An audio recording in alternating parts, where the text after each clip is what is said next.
तो आपने जैसे बताइए आपका तीसरा अटेम्प्ट था, तो जो आपका लास्ट अटेम्प्ट था उसमें आप कितने मार्क्स से रह गए थे? मैं 2-3 नंबर से रह गया था। तो आपको कैसा फील हुआ जब आपके भाई का सिलेक्शन हो गया, आप सिर्फ 2 मार्क्स से रह गए? मुझे बहुत दुख हुआ कि यार भाई का हो गया, मेरे साथ वाले का। सो आप दोनों के अकॉर्डिंग आपकी सक्सेस में लक का कितना % रोल था? बाकी किसी एग्जाम का तो मुझे पता नहीं, लेकिन सीजीएल में इसका बेस्ट एग्जांपल आपके सामने देखे हैं। डिसिप्लिन और मोटिवेशन, डिसिप्लिन जो सच है बट लोग सुनना नहीं चाहते। सफलता का कोई शॉर्टकट।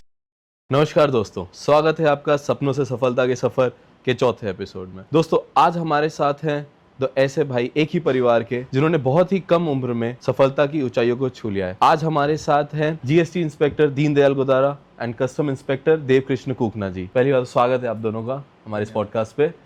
तो कैसा लग रहा है आप दोनों को आज यहाँ पे आके? बहुत अच्छा लग रहा है।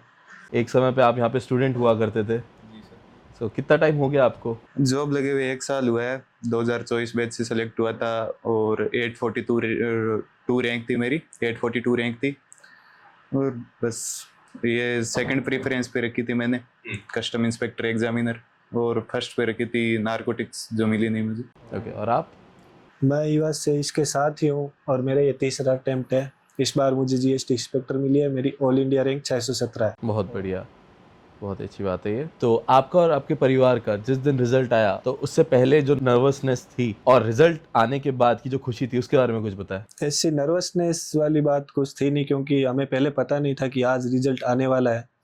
और क्योंकि एसएससी पहले बताती नहीं कि इस तारीख को रिजल्ट आएगा, तो जिस दिन मेंस देकर आया था उसके बाद रिजल्ट का वेट ही कर रहे थे। फिर पोस्ट प्रेफरेंस भरी, उसके बाद 10-15 दिनों में रिजल्ट आ जाता है लगभग। इस बार उन्होंने ज़्यादा लेट कर दिया, तो फिर पहले इंतज़ार किया था 10-15 दिन, फिर आया नहीं तो मैंने छोड़ दिया कि आ जाएगा तब देखेंगे। और जिस दिन रिजल्ट आया उस दिन मुझे पता चला नहीं। मेरे दोस्त का फ़ोन आया था गणपत, उसने कहा सीजीएल का रिजल्ट आ गया है। तो फिर मैंने लिस्ट में अपना नाम देखा, फिर घर वालों को बताया, तो उनके चेहरे पर अलग ही खुशी थी कि मतलब कोई घर से लगता है तो उनको बहुत ज़्यादा खुशी होती है। सबके परिवार को ही होती है, तो मेरे परिवार को भी हुई थी। फिर मैंने अपने मामा को फ़ोन करके बताया कि मेरा रिजल्ट में नाम आ गया है, तो उन्होंने भी, वो भी खुश हुए और बधाई दी। ऐसे करके पूरे परिवार को पता चल गया और अब सब खुश है। तो आपने जैसे बताइए आपका तीसरा अटेम्प्ट था, जी। तो जो आपका लास्ट अटेम्प्ट था उसमें आप कितने मार्क्स से रह गए थे? पिछला वाला अटेम्प्ट 2024 वाला था, उसमें मेरे प्री में 175 नंबर थे, वो आराम से क्लियर हो गया। और फिर मैं मेंस दे के आया था, उसमें 330 मार्क्स आए थे मेरे, और कट ऑफ गई थी 332। तो मैं 2-3 नंबर से रह गया था और इस बार सिलेक्शन हो गया मेरा। तो उस अटेम्प्ट के बाद जिसमें आप सिर्फ 2 नंबर से रह गए थे सिलेक्शन से, सो उसके जब वो जो रिजल्ट आया था उसके बाद आपने अपनी तैयारी में कुछ चेंज करा या फिर कैसे आपके अंदर क्या भावना थी आपकी जब आपने फिर से तैयारी शुरू करी? पिछली बार हम दोनों ने साथ में ही दिया था मेंस, और इसका सिलेक्शन हो गया, मेरा हुआ नहीं।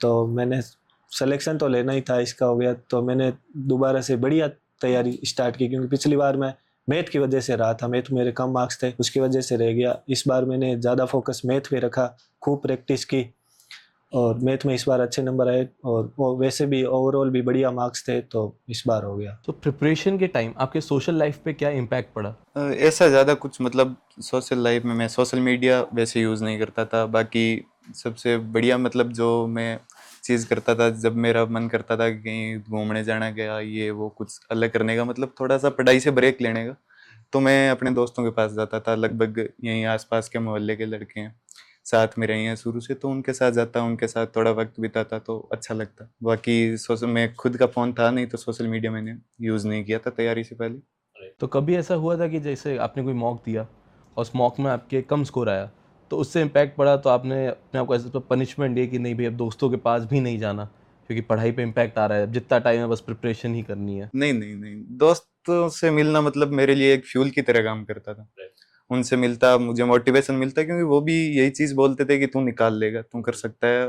मतलब काफी कॉन्फिडेंट फील कराते थे मुझे, तो उनके पास जाना, या मतलब खुद को पनिशमेंट तो मैंने किसी चीज के लिए ऐसे दी नहीं कि आज कम नंबर आ गए। बस ये सोचता था कि कोई ना, जो कमी रही है उसमें सुधार करूंगा, फिर मौक देता, अगले दिन हो जाता, बढ़िया नंबर आ जाते। और आपका मेन इंस्पिरेशन, सबसे बड़ा इंस्पिरेशन कौन था? सीजीएल के लिए मेरे मतलब इंस्पिरेशन मेरी दीदी रही है, जसोदा गोदारा। यहीं ईवा से ही सिलेक्ट हुई थी 2018 बैच से, एएसओ इन सीएसएस।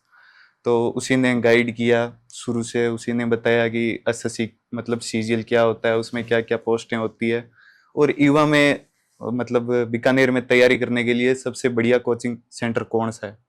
तो उसी ने ईवा के बारे में बताया, ईवा ज्वाइन कर ली। उसके बाद मतलब ईवा में आने के बाद चीज़ें सिंपल लगने लगी। ऐसा खुद पे भी विश्वास हुआ, कोचिंग पे भी विश्वास था कि हाँ ये जो पढ़ा रहे हैं वो पढ़ेंगे तो हो जाएगा, क्योंकि मेरी खुद की दीदी लगी थी।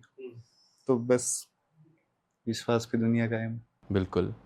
और आप? मेरी भी इंस्पिरेशन मेरी दीदी थी, जो इसकी थी वो भी मेरी दीदी है। तो आप दीदी से इंस्पायर हुए या फिर इनसे हुए कि पहले किसने ज्वाइन किया ईवा, इन्होंने या आपने? हम दोनों ने साथ में ही ज्वाइन किया था, और दोनों साथ ही तैयारी करते थे, और पिछले वाला भी हमने साथ ही दिया था। इसका हो गया, मेरा हुआ नहीं, बस इस बार मैंने दोबारा दिया तो मेरा भी हो गया। तो जैसा कि आप दोनों ने मुझे बताया कि आप दोनों ने सेम टाइम पे ईवा क्लासेस ज्वाइन करा और एग्जाम भी सेम टाइम पे दिया, तो जो सेकंड अटेम्प्ट था आप दोनों का, उसमें आपका क्लियर हो गया। तो आपकी स्ट्रेटेजी में ऐसा क्या अलग रहा उनकी स्ट्रेटेजी से कि आपका सेकंड अटेम्प्ट क्लियर हो गया? स्ट्रेटेजी दोनों की सेम थी, सेम चीज पढ़ते थे, सेम सोर्स से पढ़ते थे, और सोर्स एकमात्र सोर्स था हमारा ईवा। इसी के नोट्स, इसी के टेस्ट सीरीज, और ये जो रूटीन फॉलो करवाते थे वही हम फॉलो करते थे। उसके बाद सिर्फ ये थोड़ा अलग किया था कि एग्जाम के टाइम पे सबसे बढ़िया स्ट्रेटेजी होती है, जितने आप मॉक दे सकते हो उतने मॉक दो और उनका एनालिसिस करो।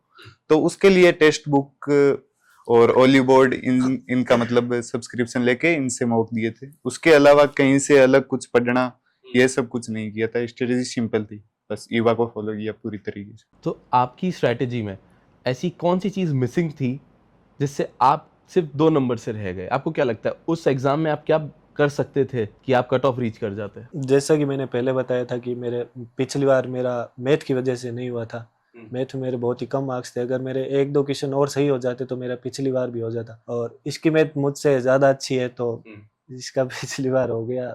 मैं मैथ की वजह से रह गया। तो मतलब मेन फैक्टर मैथ्स ही था जो बीच में आया। ऐसा कोई सब्जेक्ट है जो, जैसे आपने बताया इनका मैथ स्ट्रॉन्ग था, तो ऐसा कोई सब्जेक्ट जो इनका वीक था और आपका स्ट्रॉन्ग था? का वीक का तो मुझे पता नहीं, मेरा स्ट्रॉन्ग जीके था। जीके। मुझे जीके पर कॉन्फिडेंस था पूरा कि मेरा। आपके जीके में कितने मार्क्स बने? इस बार मेरे 75 से 63 मार्क्स थे। 75 में से। ओके, 63 आउट ऑफ 75 आपका जीके का स्कोर था। आपका क्या स्कोर था जीके का? मेरा 43 था। 43 था। तो कंपैरेटिवली देखा जैसे आपकी मैथ स्ट्रॉन्ग थी, इनकी जीके स्ट्रॉन्ग थी। ओके, बहुत बढ़िया। तो आपको कैसा फील हुआ जब आपके भाई का सिलेक्शन हो गया और आप सिर्फ 2 मार्क्स से रह गए? सो आपको फिर से किसने मोटिवेट किया उस चीज़ के लिए, और आपको कैसा फील हुआ? जब मैं 2 मार्क्स से रह गया था तो मुझे बहुत दुख हुआ कि यार भाई का हो गया, मेरे साथ वाले का। साथ ही पढ़ते थे हम दोनों, साथ ही रहते थे, साथ ही तैयारी की हमने। इसका हो गया, मेरा हुआ नहीं, तो थोड़ा दुख हुआ। पर इसका हो गया, इसकी ज़्यादा खुशी थी मुझे। और फिर इसने मुझे मोटिवेट किया कि इस बार तेरी तैयारी बढ़िया थी, बस तेरी किस्मत थोड़ी ख़राब थी, तो दोबारा तैयारी स्टार्ट कर। इसने काफ़ी मोटिवेट किया कि अगली बार तेरा हो जाएगा, दोनों साथ में ही रहेंगे, ऐसा करके। तो मुझे उस चीज़ से बहुत ज़्यादा मोटिवेट मिला। फिर मैंने दोबारा से तैयारी स्टार्ट की, और ये मुझे बीच बीच में फ़ोन करके पूछता था कैसे मॉक में कैसे मार्क्स आ रहे हैं, कैसी तैयारी चल रही है, बढ़िया। तो उस चीज़ से काफ़ी फ़र्क पड़ा। इससे मुझे बहुत ही ज़्यादा मोटिवेशन मिला कि यार ये पूछ रहा है मुझे, मतलब अपने पास मेरे साथ रहने के लिए बुलाना चाहता है। इससे काफ़ी मोटिवेशन मिला। फिर तैयारी बढ़िया से की इस बार, और मेरा हो। तो एक जो फैक्टर होता है जेलेसी वाला, वो नहीं था बिल्कुल भी नहीं, कहीं भी? जेलेसी वाला सिर्फ बिल्कुल खुशी भी थी। नहीं। मेरा भाई है सगा, तो जेलेसी बिल्कुल। की तो बात है ही नहीं।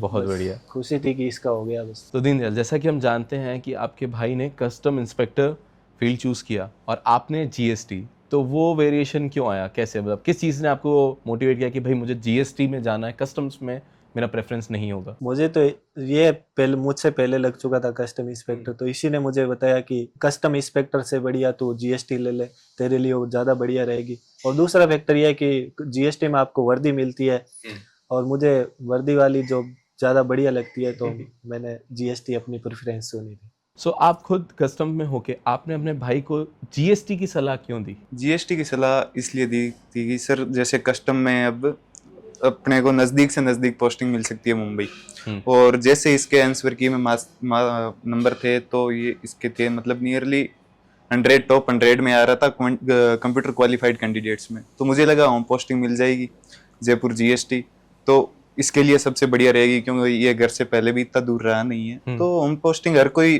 4600 ग्रेड पे में अगर आपको होम पोस्टिंग मिल रही है तो उससे बढ़िया तो कुछ हो नहीं सकता। तो बस इसीलिए मैंने इसे सलाह दी कि सकता हूँ, जीएसटी सबसे ऊपर राइट, तो आपका मेन फैक्टर था होम कैडरे। हाँ। अब जैसे आप दोनों ने इतना अच्छा पोस्ट हासिल किया है, तो आपके जो मतलब आसपास के जो गांव हैं, आपके खुद के गांव के जो बच्चे हैं, जो विद्यार्थी हैं, जो यूथ है, उनके लिए आपकी क्या वो रहेगी सजेशन और राय क्या रहेगी? उनको आप क्या मोटिवेट करना चाहेंगे? मोटिवेशन तो यही है कि कोई भी काम करो 100% दो, अपना पूरे मन से करो। ये नहीं कि मतलब कोई चीज है कि ठीक है हो जाएगा तो, नहीं होगा तो कुछ नहीं, नहीं होगा तो कुछ भी नहीं है। बिल्कुल। ओनली बस अगर तैयारी कर रहे हो तो यही होना चाहिए कि करना ही है, सिलेक्शन एट एनी कॉस्ट। इसके अलावा कोई चीज एक्सेप्ट नहीं है, चाहे टाइम लग जाए। बाकी बस आपका माइंडसेट ये होना चाहिए कि सिलेक्शन करवाना है, अपना 100% दो, रिजल्ट हमेशा आपके फेवर में रहेंगे। सो आप दोनों के अकॉर्डिंग आपकी सक्सेस में लक का कितना % रोल था? सर मेरे अकॉर्डिंग तो लक का कितना रोल रहता है, बाकी किसी एग्जाम का तो मुझे पता नहीं, लेकिन सीजीएल में उसका बेस्ट एग्जांपल आपके सामने बैठे हैं। 10th में हमारे सेम परसेंटेज थे, 12th में सेम परसेंटेज थे, सेम डे युवा ज्वाइन किया, हर एग्जाम साथ में दिया, लेकिन मेरा 1 साल पहले हुआ। तो इसमें लक का साफ पता चल रहा है कि लक का रोल था, क्योंकि मॉक भी देते थे तो सेम नंबर आते थे, युवा में सेम रैंक रहती थी। तो बस यही है कि लक का रोल काफी रहता है, मतलब आपकी सफलता। और 2 मार्क्स से रह जाना तो मतलब वो तो फिर दर्शा ही रहा है कि भाई लक का मेजर रोल था इसमें। जिस हिसाब से सीजीएल के पेपर आ रहे हैं तो लक का तो बहुत बड़ा रोल है। एक क्वेश्चन आपके 4-4 नंबर के होते हैं। अच्छा, एक लाइन जो सच है बट लोग सुनना नहीं चाहते, लोगों को चुभती है वो लाइन, जबकि सब बहुत ही सच लाइन है, वो आपके अकॉर्डिंग क्या होगी? सफलता का कोई शॉर्टकट नहीं है। आप एग्री करते हैं इस बात से? जी बिल्कुल, क्योंकि मैंने तो 2-3 साल तैयारी करके ये मुकाम हासिल किया है, तो शॉर्टकट तो होता ही नहीं है सफलता का, कोई मेहनत आपको करनी ही पड़ती है। तो ईवा के नोट्स या online notes? Eva any day for me Eva. आपके लिए? युवा की जो बुक्स हैं, जो जालूराम जी सर नोट्स देते हैं, एकदम बेस्ट सोर्स है एसएससी की तैयारी जो करता है सीजीएल की, उसके लिए बाहर से कहीं से भी आज आपको कुछ भी पढ़ने की जरूरत नहीं है। आप युवा आए हो तो युवा पर अपना पूरा भरोसा रखो, जो आपको युवा देगी वो आपको आप पढ़ोगे तो आपका सिलेक्शन श्योर है एकदम। पढ़ाई घर पे या लाइब्रेरी? मैंने तो ना घर पे पढ़ाई की है ना लाइब्रेरी में पढ़ाई की है, क्योंकि मैं जब से युवा ज्वाइन किया तब से युवा ही आ रहा हूँ।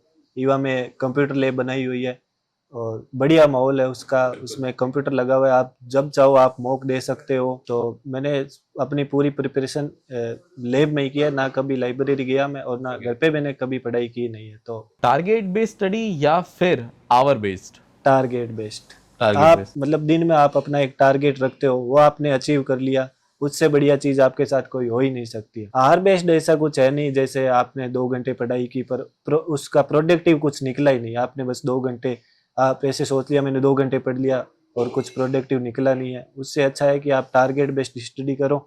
दिन में आप 2-4 सब्जेक्ट हैं, उनका अलग अलग टारगेट बना के वो पूरा करोगे तो उससे आपकी स्टडी ज्यादा फर्क पड़ेगा। डिसिप्लिन और मोटिवेशन? डिसिप्लिन और कंसिस्टेंसी। आप रोज पढ़ो, भले ही थोड़ा पढ़ो पर रोज पढ़ो, और जिस दिन पढ़ने का मन नहीं हो थोड़ा बहुत पढ़ लिया, फिर जो आपको चीज़ अच्छी लगती है जैसे मूवी देखना, बाहर घूमना, वो कर लिया। फिर ऐसे आप डिसिप्लिन में रहोगे तो आपकी तैयारी अच्छी रहती है। मोटिवेशन 1-2 दिन में ख़त्म हो जाता है। डिसिप्लिन मुझे लगता है बहुत ही बढ़िया चीज़ है जो किसी भी एग्जाम की तैयारी करता है गवर्नमेंट जॉब के लिए। तो दोस्तों ये थे डिसिप्लिन, मोटिवेशन और कंसिस्टेंसी के 2 उम्दा एग्जाम्पल, देव कृष्ण जी और दीनदयाल जी। तो मिलते हैं आपसे एक नए पॉडकास्ट में एक नई सक्सेस स्टोरी के साथ। धन्यवाद।